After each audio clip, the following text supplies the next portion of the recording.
never ever tasted so.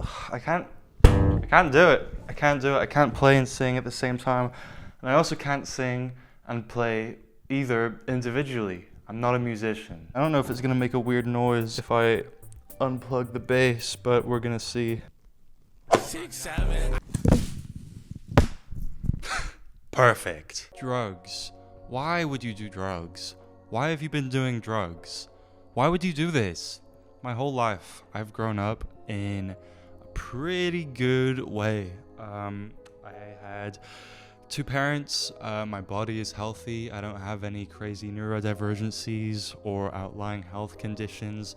Growing up in Scotland, you get a lot of things for free, like education and healthcare. And my family is great. So getting to high school, I was thinking, why are people starting to do drugs? Why do people need an escape from this? And I realized that not everyone had what I had growing up, which is, very good living conditions. But a lot of people that were in my shoes also did drugs, which I thought was interesting. And then you get to maybe college or university, and everybody does drugs.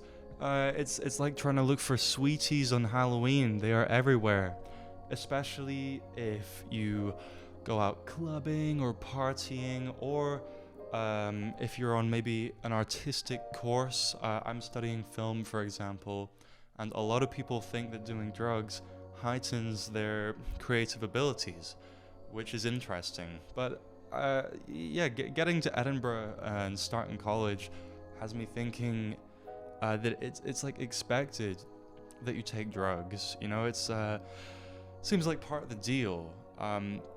Because back in high school you could be the party animal, or you could be the artistic genius without doing drugs, smoking weed, smoking in general, whatever, right? But now it's like that's the proof. If you do drugs, that's the proof that you can be creative or you can party or whatever. So it is very much expected of you, and you don't have to be going to college or uni to know what I'm talking about. As you get older and enter different circles, or maybe travel to different places, like your nearest city, you'll be exposed to probably a lot more recreational drug consumption. It's interesting. One time I was hanging out with some of the artsy-fartsy people on my course, and this guy said, by the way, I'm not farting, it's my floor. This guy said, let's all go outside, smoke a bit of that weed, that good weed, and then I'll let you listen to a poem that I wrote. So we all get outside, and he starts reading the poem. And by the way, at this point, everybody's on that good green, that good stuff. And he starts reading this poem about someone floating through space or whatever. And it was really bad. It was really terribly written. Not that I'm any kind of poet. I just know garbage on a page when I hear it. And his eyes were all red as he was reading it. He sounded like an idiot, and he probably thought that everyone else thought he was a genius, which quite possibly they did. But again, to reiterate, in these certain social circumstances I never would have ended up in if it hadn't been for moving to Edinburgh, starting college, entering this new place. I never would have been exposed to this kind of thing. Because of the way I dress, or maybe the way my hair is, or my mannerisms, the things I do for fun, who I hang out with, and what I study, people think that I am a massive stoner. There's a misconception going about that that's the case. People have offered me drugs quite often, I think, and I have a problem with that. There is my problem. There's the problem from the video title. I have never smoked anything or done any kind of drugs in my entire life. And that's just the case. That's a real fact. And people are often very surprised about that when I tell them, because I guess I'm just not the kind of person they would expect to be so lame and boring. And I will put it on the record that I do sometimes drink alcohol. That's because your liver can heal in a way that your lungs or your brain can't. I'm not gonna get too much into the alcohol versus recreational drugs debate, because you could say that they are the same thing. I'm not gonna say that. As far as I know, black and white, alcohol is legal and drugs aren't. That wasn't really my problem. My problem is people growing up in healthy, able bodies who choose, yeah, I'm gonna do drugs. I'm gonna damage my body for a temporary feeling. I'm gonna take drugs and put my healthy body that I was born with no health deficiencies or outlying problems, at risk. I'm gonna do that for a temporary feeling, so I can get high for this party, so I can be stoned while I write this script, so I can be on some kind of extra level of euphoria while I'm doing this mundane task that otherwise I wouldn't want to do. That sounds stupid to me. My instinct is to say that if you take drugs, you're a massive loser. And while that is genuinely what I think, I can't change it. That's just how it is. It does make me a bit of a hypocrite because I'm friends with a lot of people that smoke a lot. I'm friends with some real chain smokers, or I'm friends with people that often do drugs. And yeah, there's people I look up to genuinely who have taken or do take drugs or smoke or whatever. People who damage their body for a temporary feeling sometimes are people who I look up to. Not for that reason. That's a big reason that I would disrespect them. But it is very possible to be a good person and do this. That's where there's a hypocrisy in my argument, because I will not be acknowledging that. I'm just talking about the bit that I don't like today. So no, maybe they're not all losers, but they are definitely losing my respect in that area, and also they're losing health-wise to someone who doesn't do drugs, generally speaking. Yeah, the reason I care when I could so obviously and easily not is because having an able, healthy body with no crazy neurodivergencies, no outlying health conditions or genetic disorders is a privilege. Hundreds of millions of people are born with those things and don't get the full life experience that I'm assuming you and I do, right? So it just doesn't make a whole lot of sense when I see someone born with that golden combo of having everything okay. All right, anyway, and by the way, when I refer to drugs, I know there might be some stoners thinking, actually, weed, not a drug. As far as I'm concerned, in this video, when I'm referring to drugs, yes, weed is also, that's for your losers, loser drug, yes. I just find it weird that people with these, genetic issues from birth, born into unhealthy bodies, or people who become unhealthy through life, these tend to be the people that go through it sober, experiencing every part of their life that they can, while the people that have the privilege of experiencing the whole spectrum of emotions and are completely fine are the ones thinking, oh, this is hard, I need to do drugs, or I need to heighten my experience a little bit. I mean, what I have is not gonna get the most out of this club night. Oh, they're playing Chapel Roan. They're playing Chapel Roan in Subway. I need to go. I need to get high. I need to know what's going on.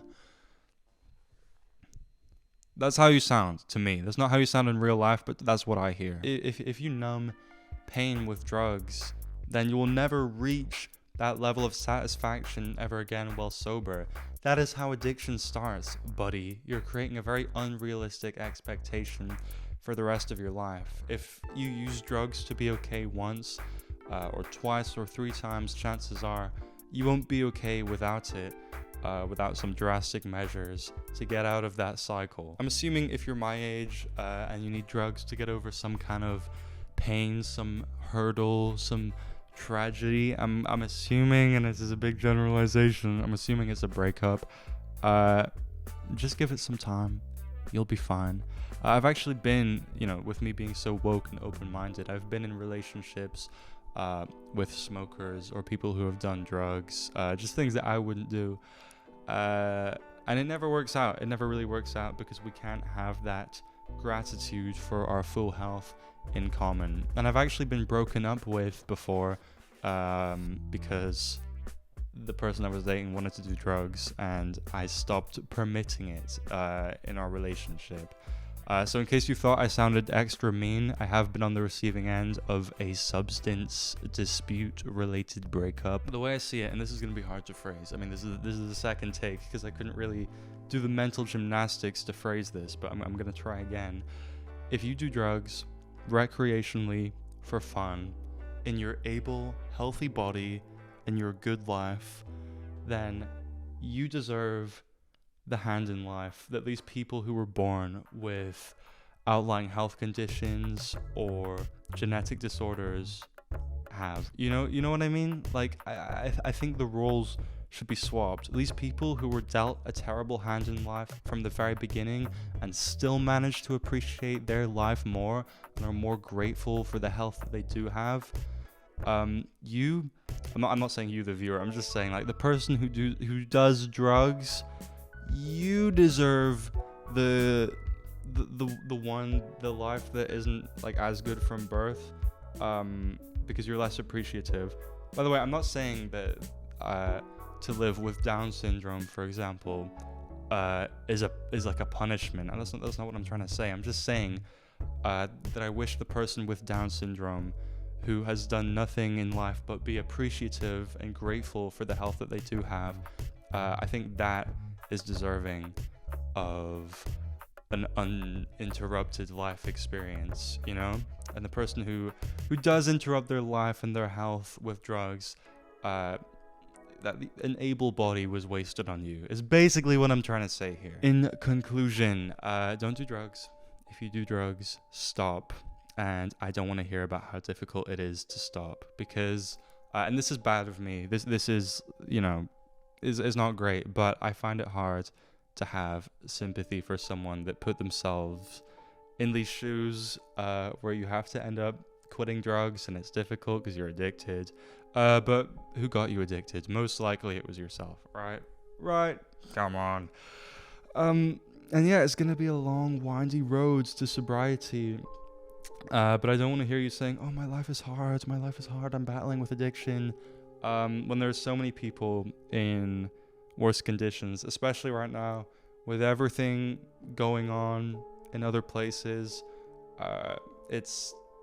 comparatively, your life is not that bad. Even if you have to get sober from 1,000 different addictions at once, it really doesn't hold a candle to what some people, including children, are going through right now in various places. So on that positive note, yeah, I don't know why I had to say this. I don't know why I was, riled up about it. It's not like someone might watch this video and think that I was just like minutes before filming made fun of by someone with a drug addiction. So it's like, I'm gonna make a video and get back at you.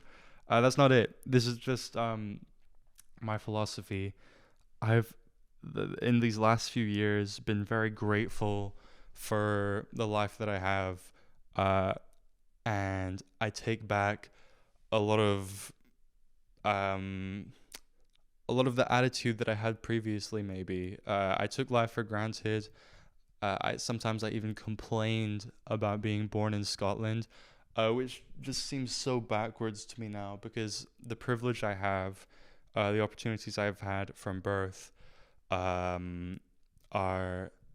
some that unfortunately some people may never see, and it is wildly unfair in my favor, but that's just how it is, and for a lot of people watching, it'll be the same. So the absolute least, and the absolute genuine least we can do, is be grateful for that. So thank you for watching, and have a nice day.